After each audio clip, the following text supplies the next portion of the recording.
Hello! You're listening to the Oklahoma Onstage podcast, the online source for all things theater in Oklahoma.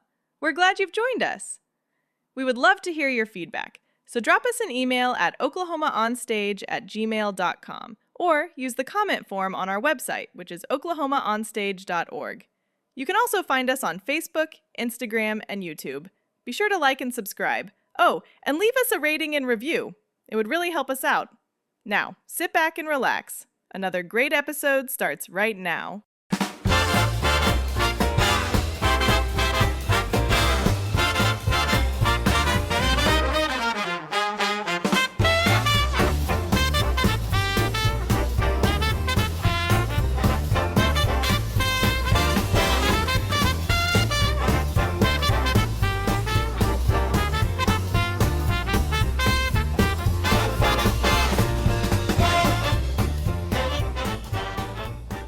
Welcome back, everybody, to Oklahoma Onstage. As always, I'm Tim. I'm your host.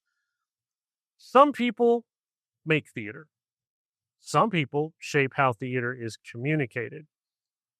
And our guest today has both. With 30 years in Tulsa's theater community and a career in journalism, PR, and marketing, he's a rare blend of artist and strategist. I used to be able to talk. Someone who understands not just how stories are told, but how they move people. From award-winning productions at Theater Tulsa to launching his very own Home of the Brave Productions, Jerrod's journey is a masterclass in creativity, leadership, and purpose. Ladies and gentlemen, Oklahoma Onstage family, please give a warm welcome with me to Jerrod Kopp. Is that correct? That is correct. Jerrod Kopp. I always try to ask that before I go on, and I miss it from time to time. So welcome to the show. We appreciate you being here. Well, thanks for having me, Tim. I really appreciate it. So, as we do with everybody, we're going to do the same thing with you. How did you get started in theater? I would say that took place in college. Okay. Before then, I was very interested in entertainment, specifically comedy. I was a comedy geek back in the day. Since I was a kid. Okay. We're talking like Mad Magazine, National Lampoon, SNL, old school SNL, yeah. Those guys. And from there, I didn't really see myself as getting into theater, but I really got looped into it in college. I was studying media, journalism, broadcasting, that sort of thing. And with that came certain classes that were given by the theater department, voice and diction, that sort of thing. And so I ended up having to take a couple of classes over at the theater department. And, I checked it out. And to be honest, the girls were very cute there. And I tried out for a play, and they were very welcoming. They got me convinced to try out for a play that was auditioning. I did. I got 3 roles in it, and that just kind of lit it from there. And that was in the early 90s, probably 89, 90. Okay. And yeah, that bug just bit me. And it never got away. So I started out in acting and then studied directing there, and found I was really as an actor, I'm a much better director. And so okay as a performer, but I really got into the idea of storytelling through directing and being able to control so many aspects of the story itself, not just your singular performance, but everyone's arc of the performance. Right. The lights, the sound, the experience that the audience has. That's what really kind of enthralled me over time. Yeah, of course. So you're Oklahoma born and raised? Yes. Okay. So you got your start in college. What was the first connection that you had with theater? What was the first show It was a show called Road, which was about poor people living in a part of England, like lower class, blue collar workers, and their anger at their poverty and all that. And I had 2 small roles plus a larger one where I played a DJ that had a fairly decent couple of monologues, and I really enjoyed it. I enjoyed it a lot. And from there, I just started making that part of my schedule. I would go out and audition for the shows, and I'd get cast in pretty regularly. And before long, I had taken so many theater classes that I pretty much qualified for a second major. So I ended up with a major in journalism, communications, and theater. And I thought at the time, in the 90s, well, I'm going to work in the media, I'll be a journalist. That's where I'll make my money.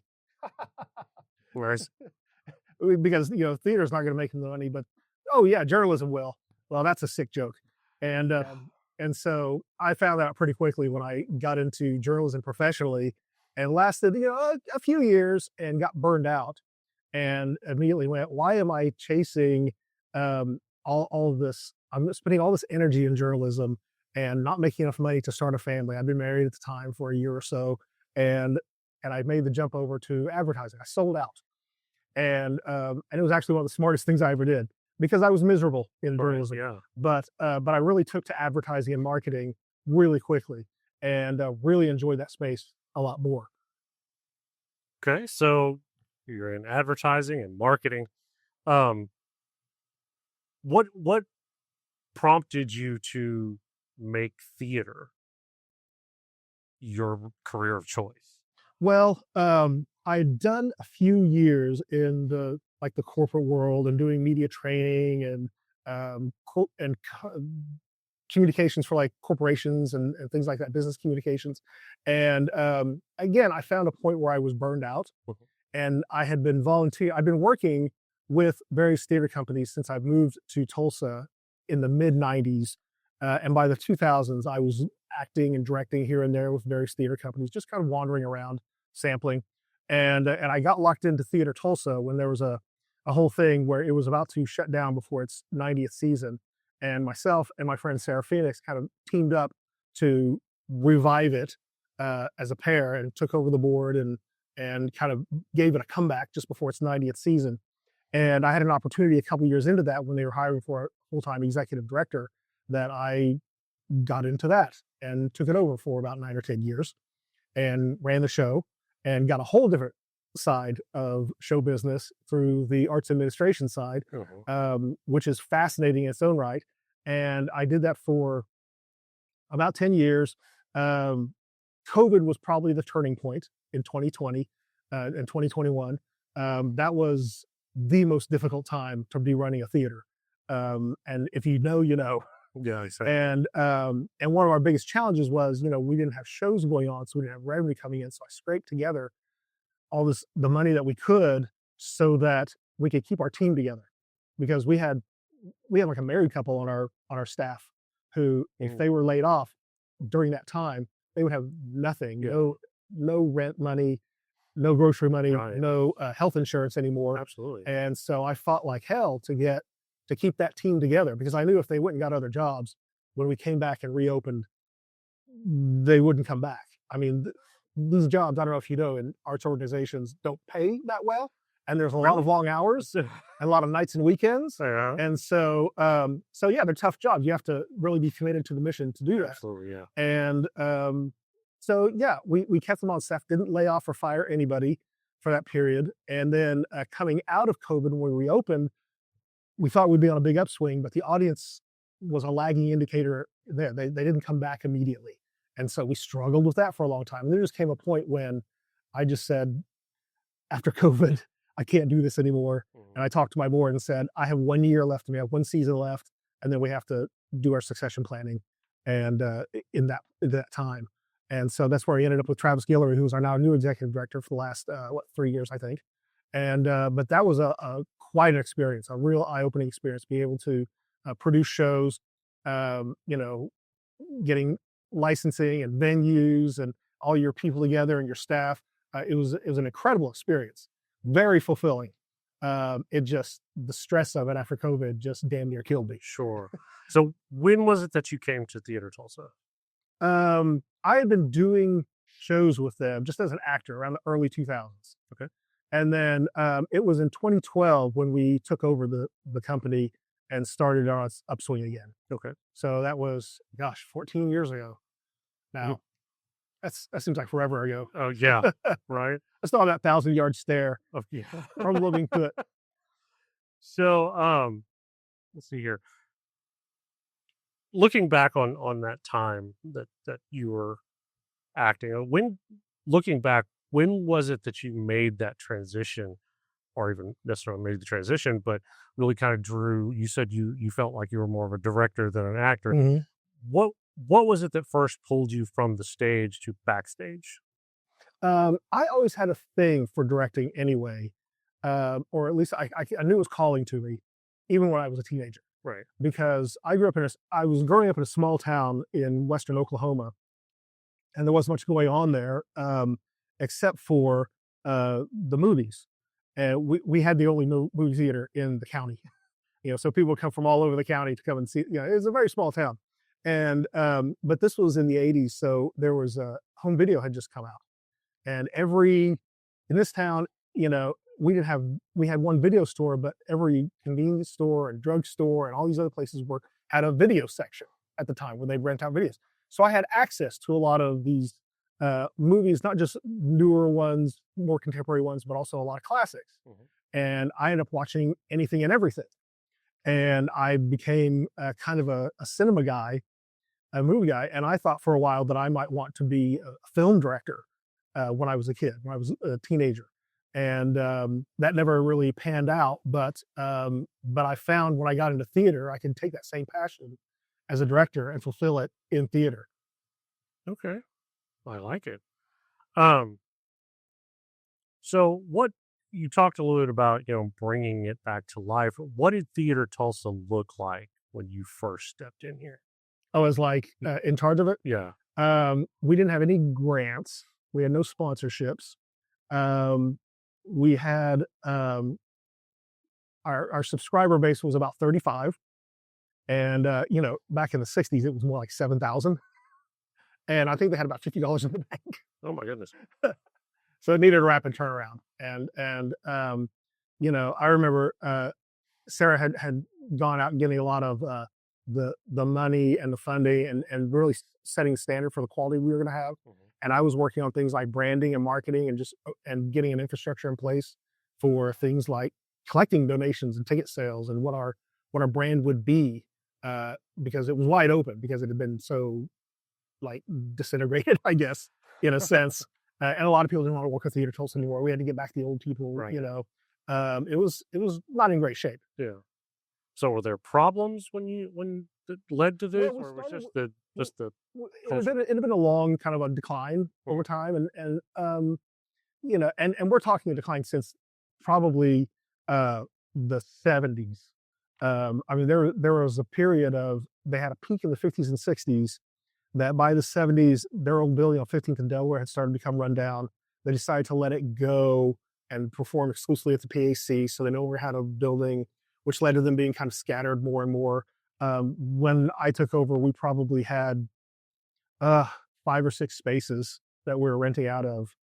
We had our scene shop downtown, about a warehouse and 5 or 6 storage facilities for costumes. And we were borrowing an office from the landlord who sold us the scene shop. We were renting rehearsal spaces, plus the PAC venue. We were just scattered everywhere, so nomadic. And that was one thing that I managed to do during my time here was this building that we're sitting in now. I got us here my last year. We found this place, which was an abandoned Family Dollar, and put in new walls and converted the retail space into an art space. And it's so funny because we used to think at some point, our dream was to have a community center based around theater, which would be a place that we would have an office, some rehearsal space, maybe some studio space that you could have lessons, dance lessons, vocal lessons, that sort of thing. And, we thought it might be downtown and we'd team up with other theater companies and we get all this funding for it. And that didn't happen, but we got into this Family Dollar and converted it into what we could do as a community center. Which is an amazing space. Yeah, and that's why you see now, since that was my last year, and then Travis really took the lead his first year in refurbishing it and getting it performance ready, so that we could start doing not just our own performances, but open it up to other theater companies to do their performances here.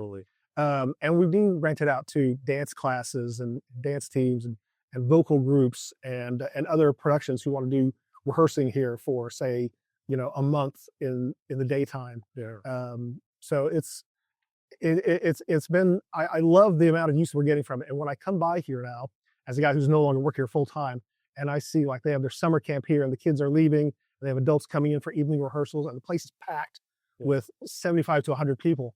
I just get so thrilled that we did it. We got it here. Yeah. And it wasn't the full dream, but we got pretty far down the road.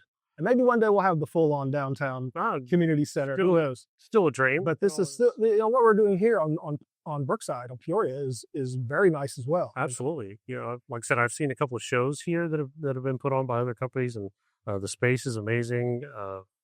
It's a great setup. It's amazing what you can do with a Family Dollar. Yeah, it really is. So as an executive director, during that time, as you said, all the problems when you took over to your last year, the pandemic, we'll say, what would you say were some of the biggest turning points for the organization? I mean, one turning point was that first year, that 90th season, which was so funny because it was programmed to be like shows we can't screw up. Shows that people will see and we can't screw up. So the opening of the season was The Odd Couple. Okay. Yeah. Which did fine. We had Tuesdays with Maury in January. We did one musical, Oliver, which sold out its entire run because the stage was filled with kids. Sure. And then our one risky show was we did Boeing. Okay. This next part's Boeing. And I actually started, I was younger and thinner then, and I started as Bernard, the guy juggling these three stewardesses. And that was a blast. But that was one big turning point, was just getting the thing off the ground. Yeah. And just getting people to say, hey, we're not going anywhere yet. Yeah. We're not spam a lot. We're not dead yet. Yeah, for sure. Yeah. Yeah. And that was a big turnaround. Another one was when I think it's so interesting because they're doing Les Miserables this season. And when we did Les Miserables in I think 2015, that was a turning point because I think a lot of people didn't expect that we would put on Les Mis to that level of quality. Yeah. And it was a blockbuster, it sold out every show, blah, blah, blah, blah. But I think it changed people's perception of this local theater, this local community theater, and what they can do. From then on, I think it was a lot easier to get people to come in for our musicals, to come in and work with us. It opened up a lot of doors, I think, because people saw where we were going. So how did you get from scrounging there at the very beginning when you came on to the Les Mis of putting on this big Broadway-esque, calling in so many favors? Okay. And in terms of money and time and effort and please work with us and all of that. It took a lot of that, Yeah. And just a lot of hard work. Yeah. The people who were doing that full time, we're just busting our ass, in a big way, without a lot of resources. And I'm glad we have more resources now to support the staff that we didn't have back then. But it took a lot of grit and elbow grease and all the other cliches, if you can imagine. Sure. So from a director's perspective, what's a production from your time as a director that you think has changed you the most? Honestly, it's my current one. Okay. I'm directing The Diary of Anne Frank Right. as the first series of How We Have to Get Here. And what's getting me about it is what a human story it is. Yes. And how much what it has to say about humanity. And here's the thing. You're talking to a guy who I said was a comedy geek. Mm-hmm. And so my wheelhouse in terms of directing is the broad comedies. Sometimes they get they kind of push the limit of good taste. I've directed The Producers and Reefer Madness, the musical, and a lot of like really broad, funny shows. Sure. And I love a broad style of acting, that stuff that makes you, the belly busting style of comedy, Yes. The Mel Brooks type thing, the real hard stuff. Some makes you laugh really hard. And so now I'm switching gears to do a Holocaust drama. And you would think that would be really weird, but I've taken to it really in a way that I'm even surprising myself. Yeah. And I think it's finding the humanity in the piece and really locking into it, which I can talk more about when you want to get to that. But there's a lot more details to that about what I discovered about that show and about the material and what it means to me. So when you took over as executive director, what did the history of Theater Tulsa mean to you? it meant that we were nearing our 100th season, which I was in charge when we did that. And I had a legacy to carry on that we couldn't let die out. And that to me has always been my North Star, is that it's not about me, it's not about you or anybody else. It's about this organization and doing what's best for the organization and carrying on the legacy that was started back in 1922. Okay. So as a director, you touched a little bit on this with the Diary of Anne Frank, but tell us a little bit about your directing philosophy. How do you get into the meat of a story?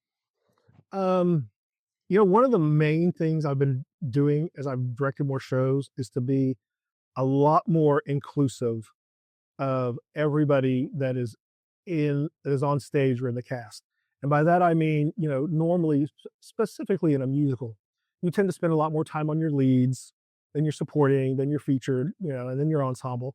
And I used to really push the ensemble. I used to tell them when I direct larger shows that, hey, the leads are telling the story, but you guys are giving us the world. They're building the story, you're building the world of the story. And so I've found that when you look at it from a personal perspective, I mean, everybody's performance has something to say in the piece. I don't believe in warm bodies. Everybody's got a job to do. Everybody has a role to play in this story. Absolutely. And it's an important one. And it may not be the lead who gets all the lines, but I've got one guy in the Diary of Anne Frank who has 0 lines, but he is the villain of the piece. He's a Dutch collaborator. And I'm going to make him a real bastard.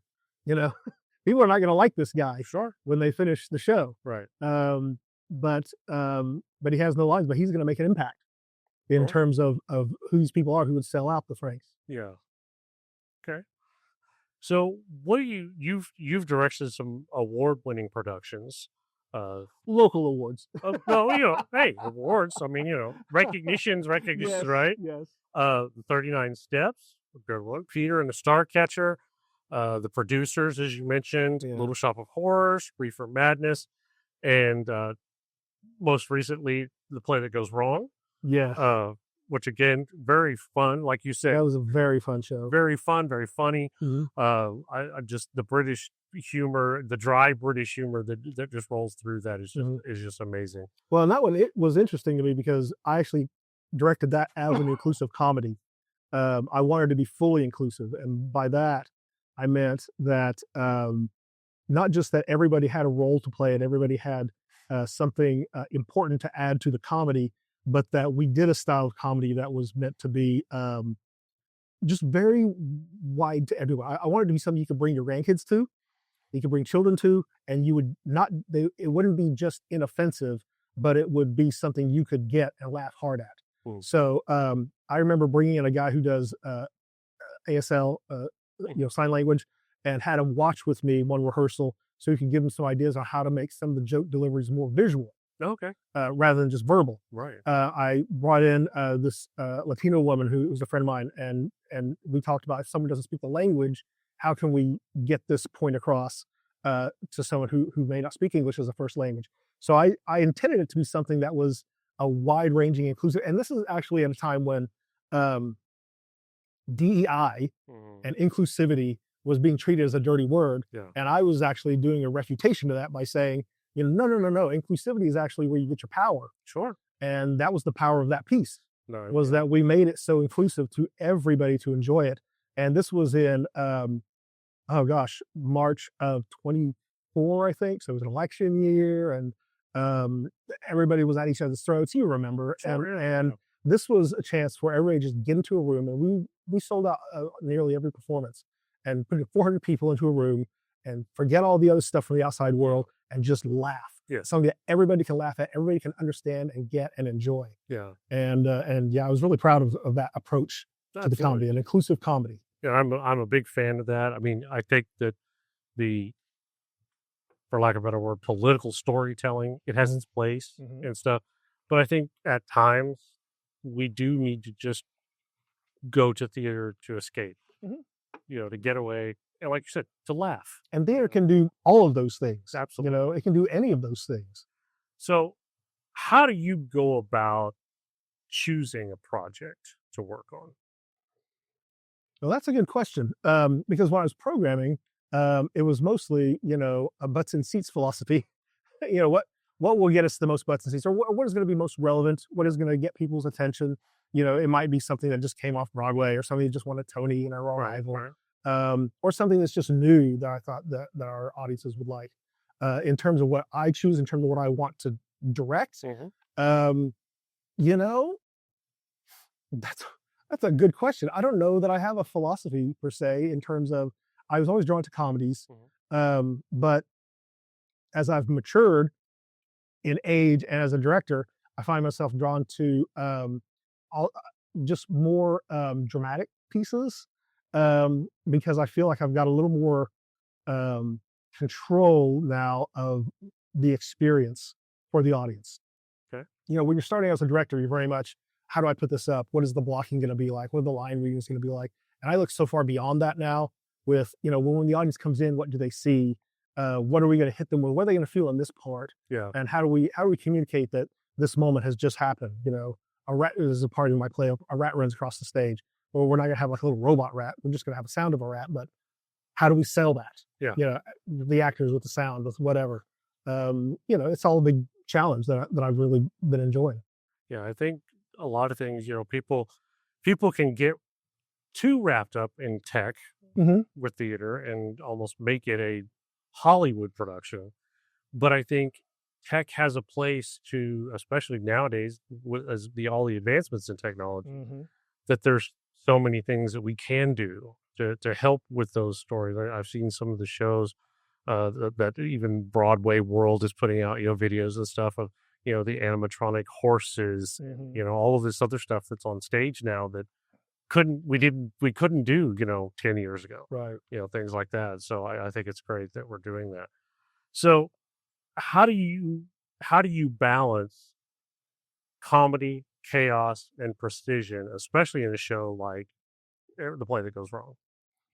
Um, well, I remember approaching that show as the comedy is going to be there. The comedy's baked in. All you got to do is add water, right? You got to just add a great cast, which we had.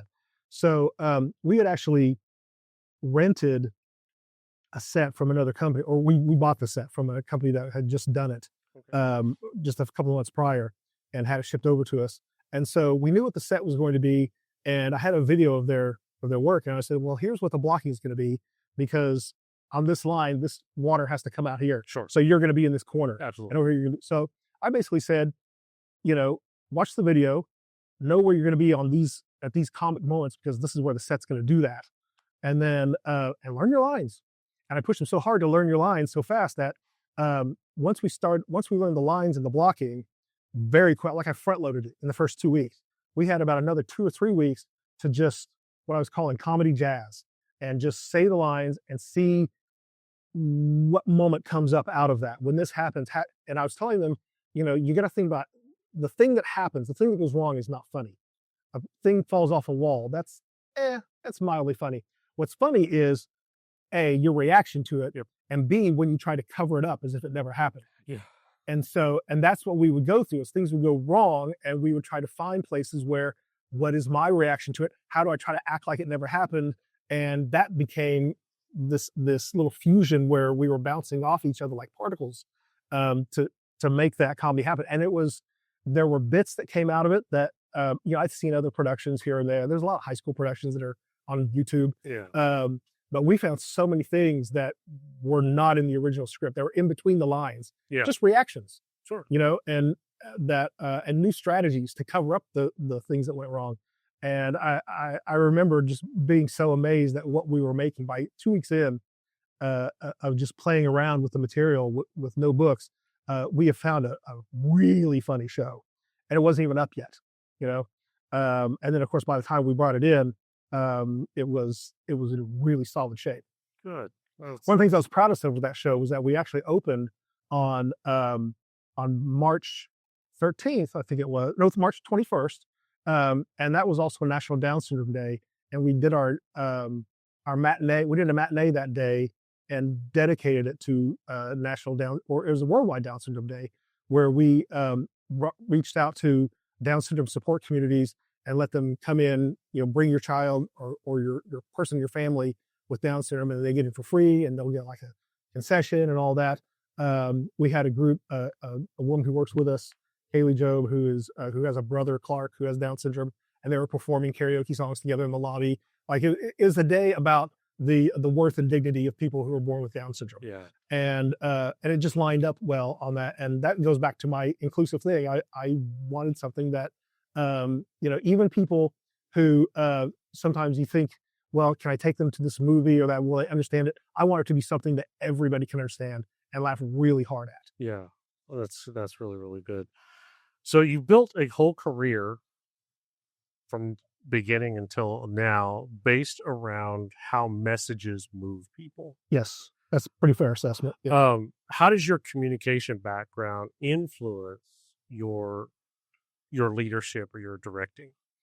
Honestly, it's the other way around. Okay. I would say my theater work influences my professional work more than vice versa. Okay. And I say that because with theater, you're using, it's basically a multimedia experience, not just with live actors, but with lights and sound and other things, and movement and rhythm, rising and falling, dramatic tension throughout the story.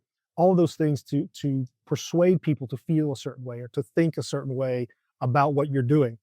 And that has informed my work on the professional side more than anything, because the real persuasion takes place in theater, not necessarily in marketing. But I use the same tools, the same basic tools to do things like get people's attention, get their interest, and convince them of whatever message I'm trying to say, which is maybe this brand is solid, or this brand is worth working with, right, or this is a fair price for this product, or this product will change your life in this way, and it's worth it.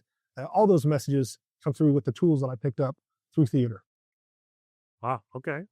Very cool. So how do you think, with all of that being said, how do you think that theater organizations can better communicate their value to the public? When it comes to, I have this work in community theater.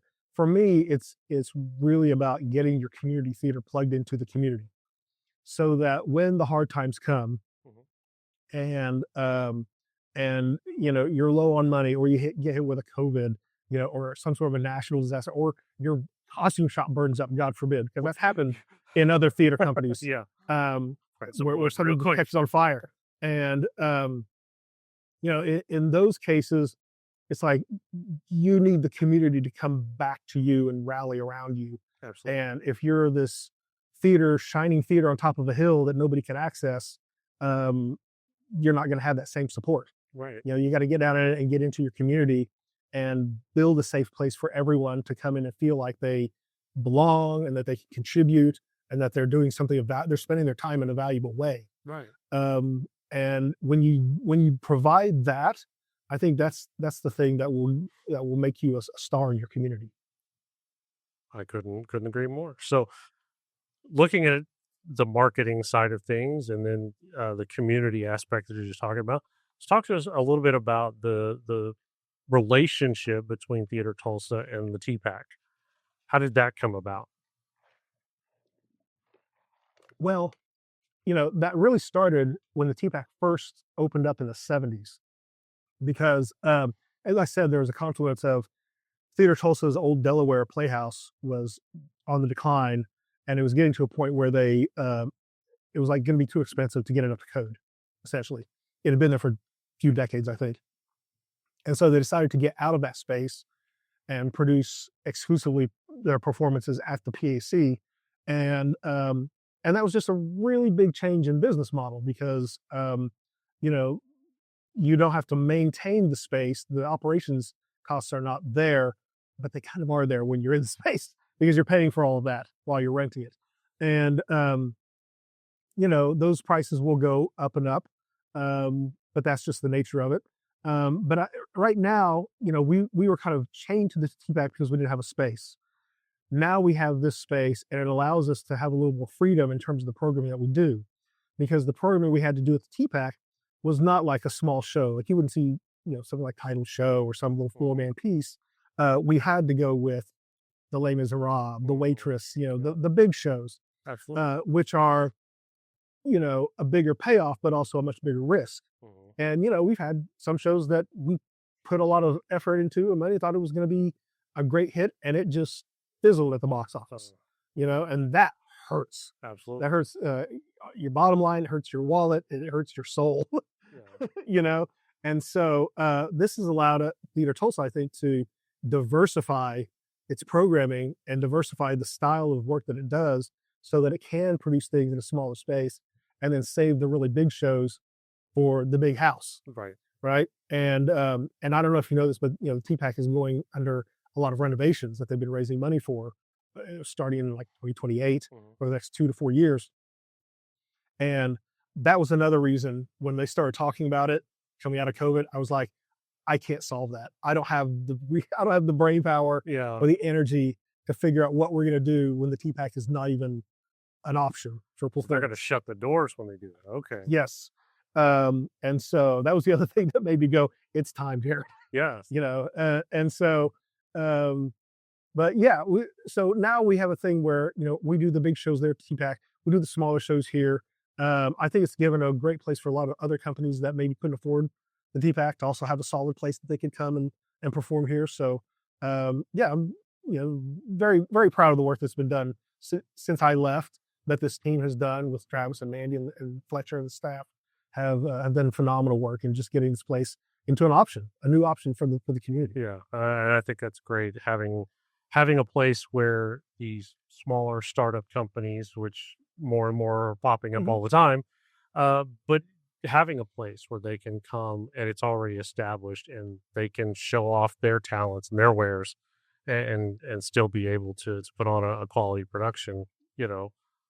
I think that's really, really good. So you left Theater Tulsa. Did you immediately think you were going to start your own thing, or? No. What I did was I took a mental vacation from it for probably 6 months. And by 2025, I started reading. I was kind of distressed at this.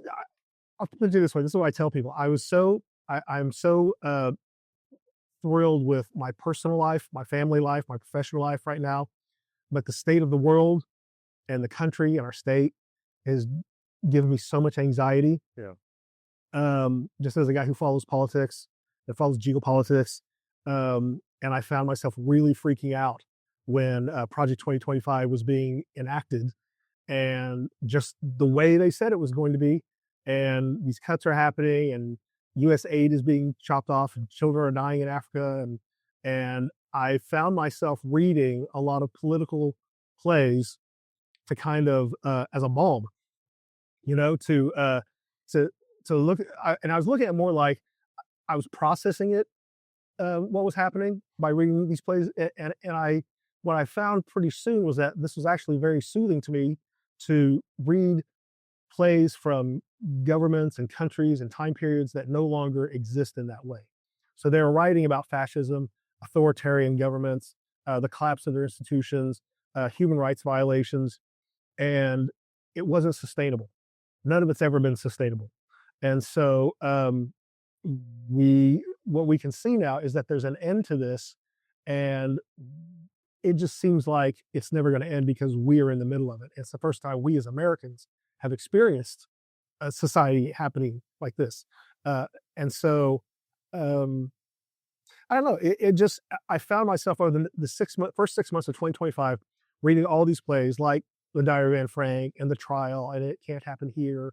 And I found myself going, somebody should do these, just all of them, and I pitched this idea by June, July of last year to Travis, and I put together this idea on how the F would we get here, which is a theatrical saga explaining a lot of the themes that brought us here. And his first response was, well, this is too hot for one company, too hot for one brand, but we do want to participate. And so he kind of took Diary of Anne Frank, and I went, that's a great idea. We'll shop it around. And so I started shopping around to World Stage and Theater North and the Shakespeare Company, Pembroke Players, Riff Raff, and just reaching out to all my friends who are running their own theater companies and have done directing and producing. And a lot of them said, yeah, I want to be involved in that. So we started getting verbal commitments, pledges on time periods, and realized it was going to be a kind of an epic thing. This isn't a 1 year project. This is more like a 3 to 5 year project, and maybe beyond, depending on how far we want to take it.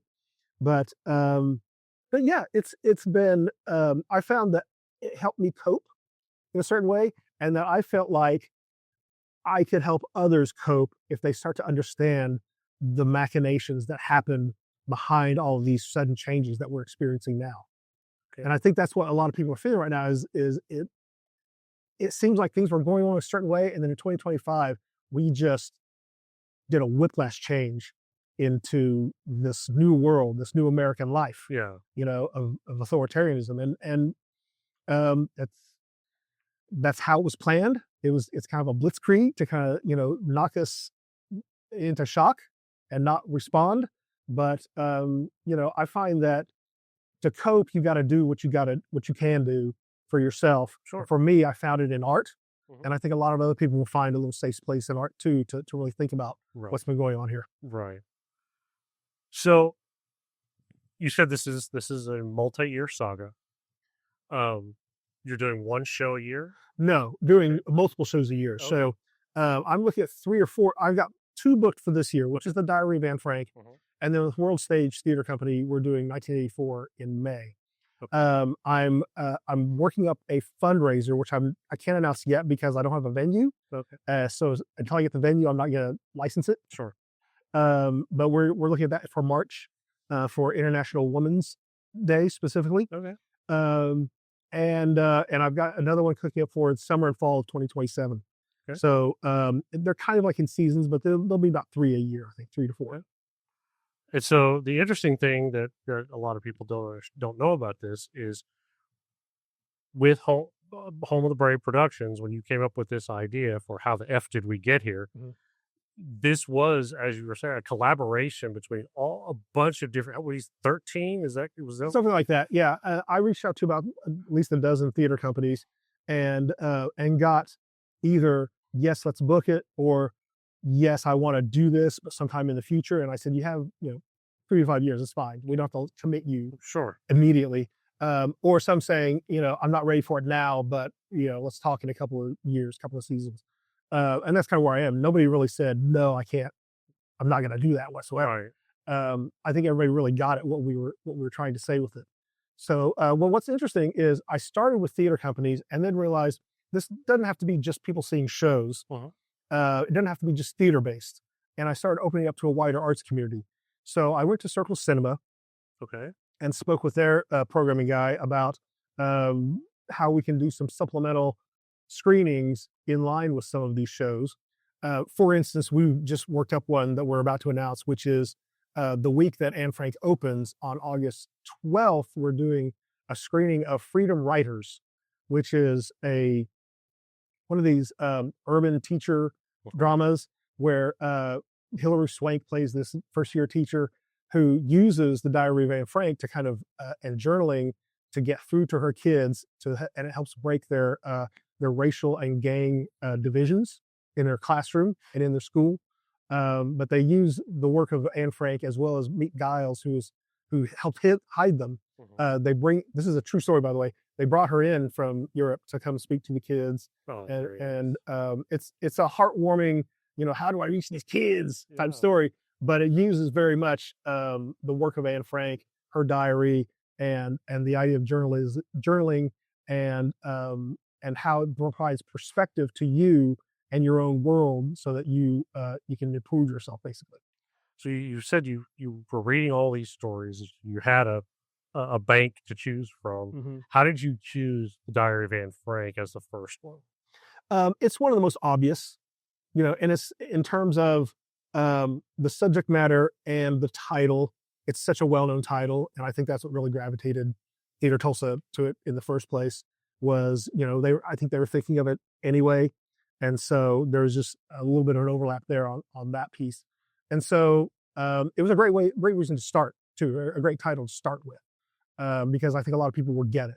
And then when they see what we have planned for this, which there's, we're doing a partnership with the Sherwin-Williams Museum of Jewish Art to do a side exhibit about Anne Frank with some of their materials from the museum to be here in the lobby. Okay. And then, between that and the partnership with Circle Cinema to do the screening, we're bringing together about 3 or 4 different organizations to talk about this particular story. And it's, directed around the last 2 weekends of August. That's when the run of the show is. But we've dialed in all of these organizations to kind of come in and talk about this one thing for our audience to really help understand them. And this one in particular, Anne Frank, is a story of the theme that I'm bringing up a lot is dehumanization. And, I called it a Holocaust drama before, but I don't think it's necessarily, the story I'm telling is not focused solely on the larger Holocaust. That is something that's happening outside of the room where these people are existing. What's happening around them is this process of dehumanization where the German government had classified them as an other, Jewish people as an other. And they did this with others too, political dissidents, people of color, queer and homosexual people. All of them were an other and were dehumanized and were branded, with stars or a pink triangle. They were drawn together into concentration camps, and they were written out of the protection of the law. And by writing them out of protection under the law, they were also written out of their community's moral protection as well. And it became, we can do whatever we want to these people because they're not even people. They're vermin. They're subhuman. Right. And so that to me was the theme that really called to me when I read this new version of The Diary of Anne Frank, was that it's very much about how these people were dehumanized.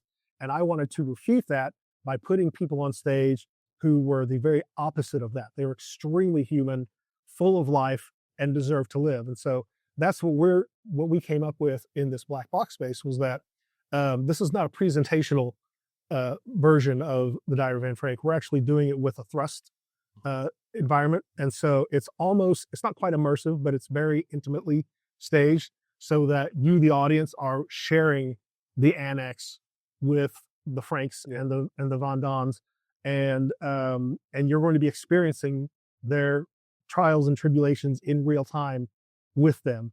And that's what I'm really excited about. Very nice.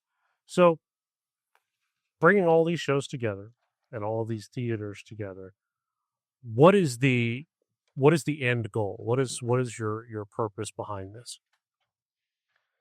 I would say, first of all, I would like people to understand the answer to the question, how did we get here? And it's a lot of things.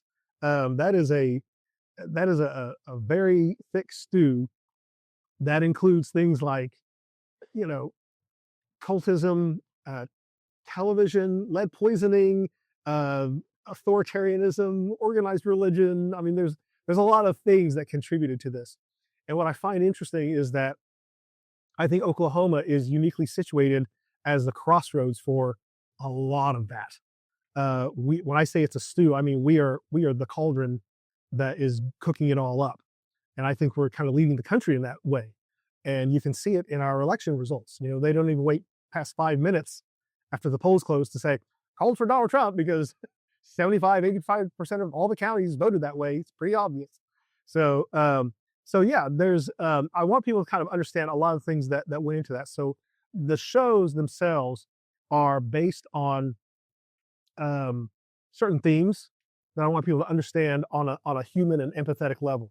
Like I said, The Diary of Anne Frank is about dehumanization. Mm-hmm. I plan to do 1984 in spring about high control groups, from which you get things like cult thinking, mm-hmm. Loyalty to an organization, whether that's should be a church, a cult, a political party, anything that convinces you that to take information from them as the truth and nothing else. Mm-hmm. No matter what the facts say, no matter what the world says, no matter what reality says. And they're all along themes like that. I'm presenting it as here's a thing you should know about, uh, a concept, if you will, of that brought us to this point. And so, and the other shows are along the same line: appeasement in the face of evil, that sort of thing. So that's what I want people to ultimately understand is to know the concepts that I'm basing these on, as well as walk away with a true emotional understanding of what it would mean to them if they went through that. Because other people are going through it. Yeah. I need people to understand, if that were me, this is the situation I would be in. Yeah, I think theater is a huge empathy machine. Movies are that way too, but theater especially, because you're in the same room You're there with live performance, and you can see it and experience it in real time, without edits or anything that distances you, with computer graphics and all that sort of stuff. So what does it mean to you that all of these other theater companies are getting on board and want to be a part of this project? It's very gratifying to know that, like you said, like we talked about earlier, there used to be a lot of competition in this market, and to be able to go to all of these friends and peers that I have throughout this community and say, we should, we've talked for years about collaborating on something, doing something as a community that collaborates and does something with one voice. Well, here it is. Here's an opportunity to do it. Let's go with it. And so, and the fact they've been very open to it has been so gratifying, that I can reach out and count on each other to say this is important to us, and they all agree that this is what art is all about. This is why art matters in people's lives. Right. We're going to take on something that is that seems much larger than us, and we're going to distill it into events and experiences that will help you understand what's happening in our world in a way that you will not get from reading a newspaper or from getting on Twitter X or social media or anything like that. Right. Very cool. So transitioning just a little bit to looking to the future. Okay, this is where we are now. What is your long-term vision for Home of the Brave?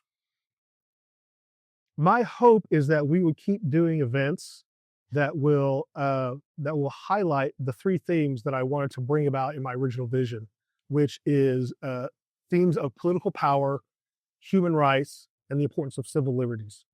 And as long as I can keep talking about that here in Oklahoma, I plan to keep going down that path. And my long-term vision would be to be not just theater shows, although that's been that's been my hook so far. Sure. But to include things like, more book readings, theater screenings, musical events, that sort of thing. I've got word out to some other arts organizations that are not theater based, that I want to start including in this as well, as supplements or as their own individual events for what we're trying to say here. Right. Okay. What do you think the future of Tulsa theater looks like to you? Well, if I could predict that, I'd still be here. Oh, yeah. I started here with that playbook, Right, yeah. cashing it in. Well, let me see. I'm encouraged by the fact that we have a lot of theater happening here, because we did not. When I first started, there was a lot of offshoot companies that were mad at other companies, so they were starting their own offshoots. They're all doing small plays because they couldn't afford the big musicals, and the quality was just kind of all over the place. And what I'm seeing now is people are doing their own projects, not like here and in other places, not because of a spirit of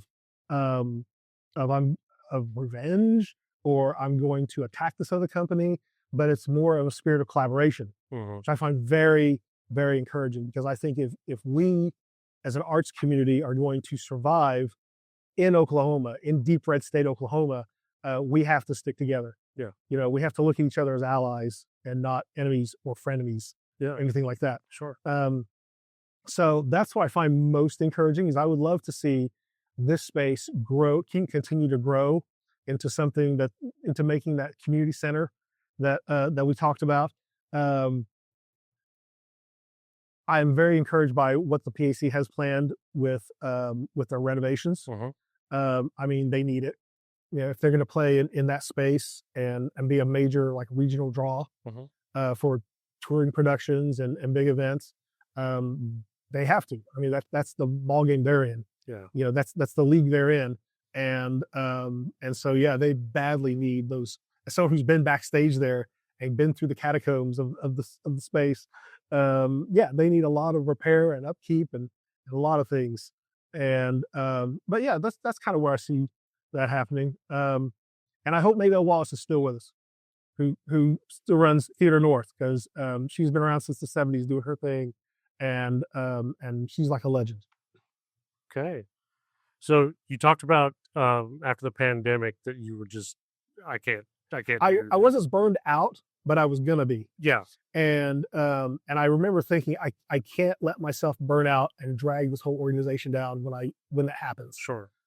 So I got ahead of it and said, I'm on the verge. So let's pull the trigger now before, it just gets bad. Yeah. So after that, your project now and everything else that's going on, what keeps you excited about Oklahoma theater after 30 years in the craft? The fight to keep it alive. Okay. There's a lot of communities around the country that are theater towns, and they support their theaters, and like public dollars and private dollars. And you don't see that much here. It's pretty much ticket sales, and favors. But it's a tough fight, but it's the right fight. It's good for us to have this kind of work here. And we would miss it badly if it were to go away. Absolutely. We'd miss it terribly. The quality of life here, if our arts were to go away, I don't like to think about it, but most people aren't even aware of it. That it would be devastating to us and our identity as Tulsa. Yeah. Oklahoma City kind of turned itself into a sports place, and Tulsa has kind of a rep as being an arts place, right? With our music scene and our theater scene. It's just, it's.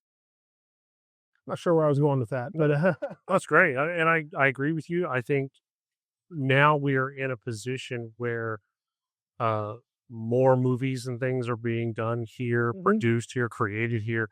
And I think without the theater culture at the foundation of that, I think we would see that die as well. Yeah. Because if you don't have actors to draw from, why come here? Right. And I think for Hollywood and everything, I think that was one of the draws. It was a virtually untapped resource as far as visual, but it also had untapped resource as far as people, talented people. So I think, and production people as well. Absolutely. Yeah. Techs as well. So as we come to an end of our time here, one of the things that I do at the end of every one of our episodes, we have what we call our casting call curveballs. And so, or not casting call, sorry, curtain call curveball, because it's the end, curtain call. And so I have a series of questions that are literally just random, off the top of your head type questions, maybe about theater, may not be about theater. Okay. Just to kind of, after we've been talking about all of this stuff and everything else, kind of rattling your brain, now you can't hardly think of anything. So these kind of just things that are just off the top of your head. So that's how we want you to answer them, just the first thing that pops in. So what's a show that you direct every year if you could? Actually, The Play That Goes Wrong. And I say that because I think that show could play not every year, but on a 2-year basis. Okay. How people do Christmas Carol every year? Oh, yeah. I think a show like The Play That Goes Wrong can play in a political year, every political year. And if you do it in the style that I mentioned, which is forget your worries, forget your troubles, and come and laugh for a while, I think it could be a comedy concert in a sense that you would do around October, November of every election year, and you would have a huge hit because people are sick of hearing what they're seeing on TV and the radio and in discussion on the water cooler. I think that show would be a huge hit every election year. Very good. And I would love to direct it again. Okay. because I know so many things that I could streamline it. Yeah. Like Things last that you said, I should have done this. yeah, or we just could there's have, ways to make it even faster and Yeah. smooth and smoother than Sure. what we did last time. Sure. And I'm sure as it went Are you along, listening, Travis Guillory? and as you go along, technology comes along more that help it even Mhm. better. So Yeah. So what's a marketing trend that you think is wildly overrated? AI. Want to know more? Okay. I think that pretty much sums it up. Well, Yeah. everybody's putting it in every product. Mhm. It's driving up the price of consumer electronics. Nobody wants the data centers in their community. It's very expensive to run, and they're not making enough money from users to justify the amount of investment that they're getting in. The whole thing feels like another huge bubble, and it's going to pop. And honestly, one of the things I love about theater is it is the most anti-AI thing you can do. There's no artificial intelligence that goes into a live performance. There's just not. Yeah. There's no aspect of it. So if you want the cure to all the AI stuff that you're being inundated with, go see more live theater. Yep. Go live. There Specifically, The Diary of Anne Frank, August 14th to the 23rd. Shameless plug. There you go. Awesome. What's a role that you'd never play again, even for $1 million?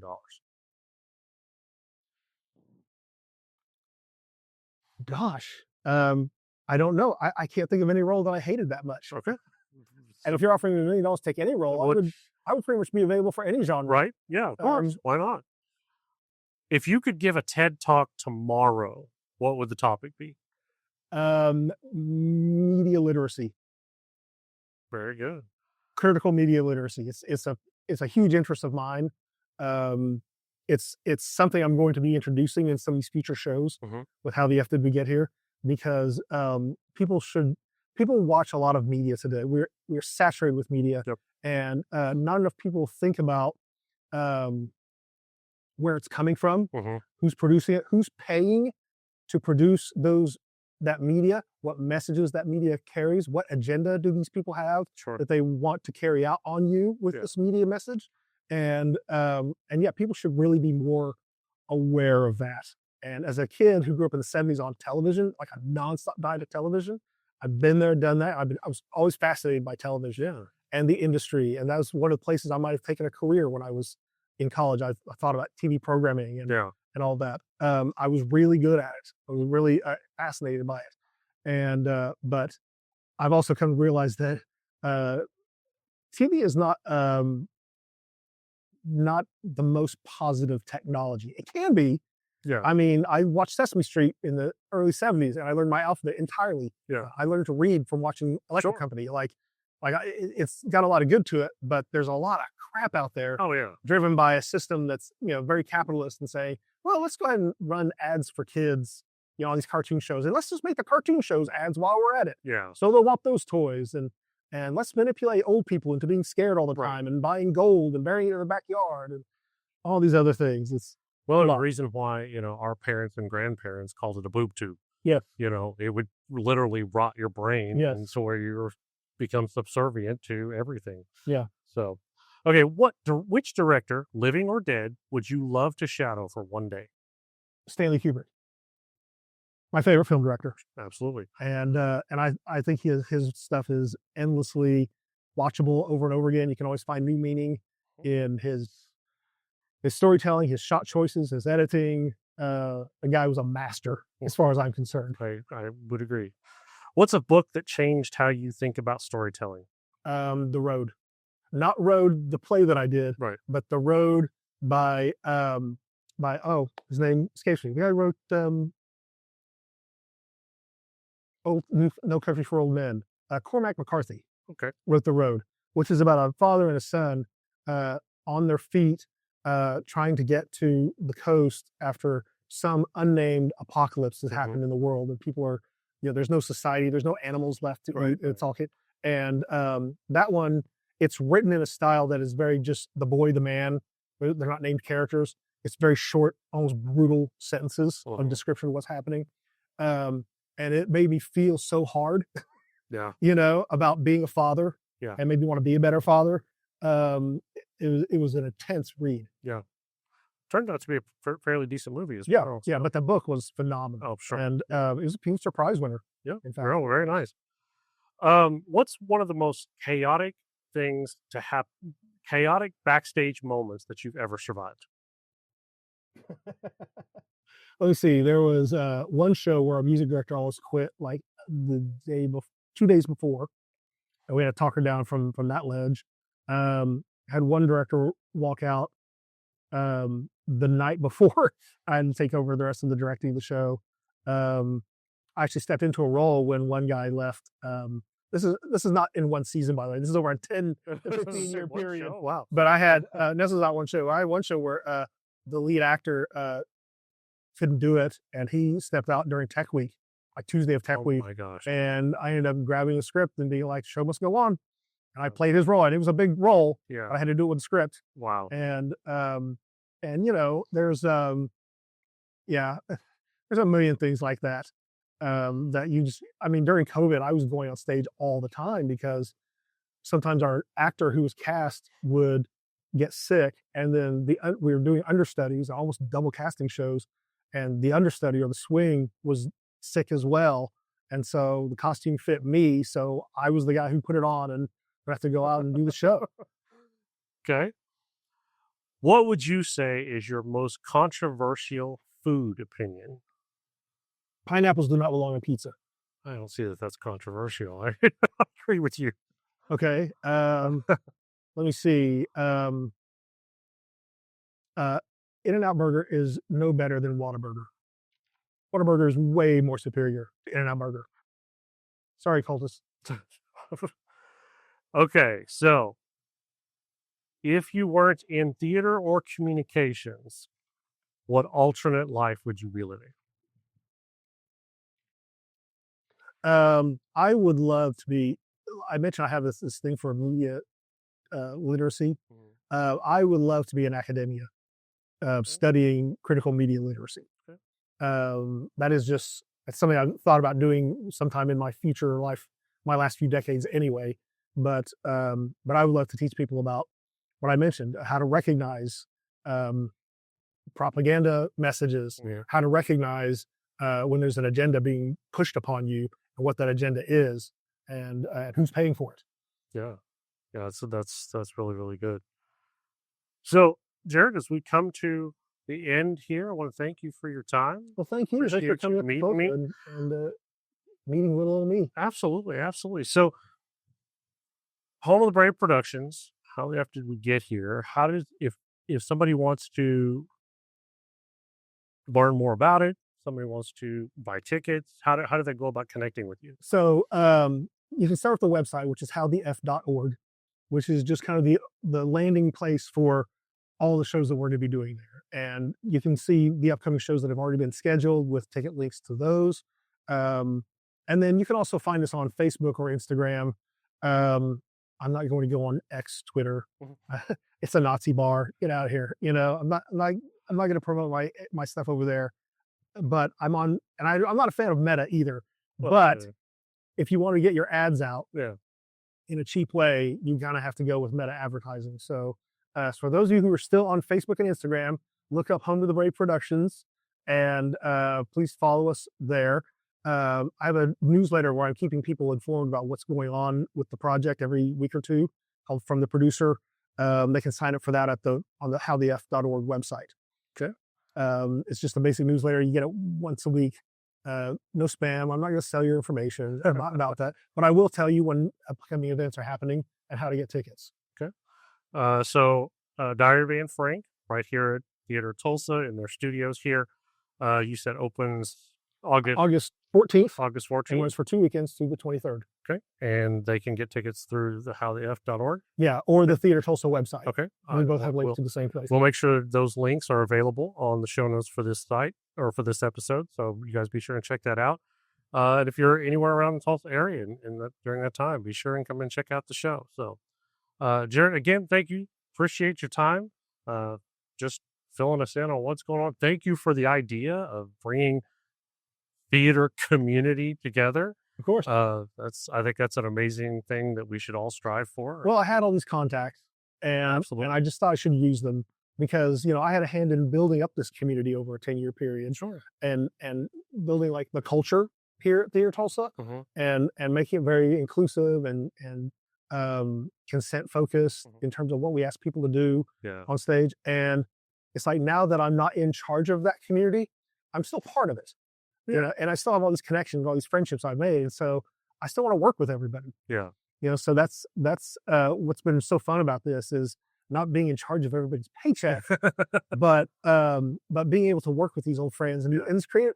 I know so many cool creative people in Tulsa. And that's one thing I love about my time here, is that this community that we have is here, and it's been great for me. And I don't want to just walk away from it just because I have a different job. So thanks, appreciate it. Thank you for all you do. So we really appreciate that. For everybody else listening at home, thank you for giving us a little bit of your time, whether that be on your drive, work, home, whatever it is. Thank you for just tuning in and giving us just a little slice of your life. If you want to follow us, again, we're on Facebook, Instagram, YouTube. You can also follow our website, which is oklahomaonstage.org. And if you have any comments or questions, you can email us at oklahomaonstage@gmail.com. Again, thank you for your time. And remember, above all else, what we tell you to do, continue to support the arts.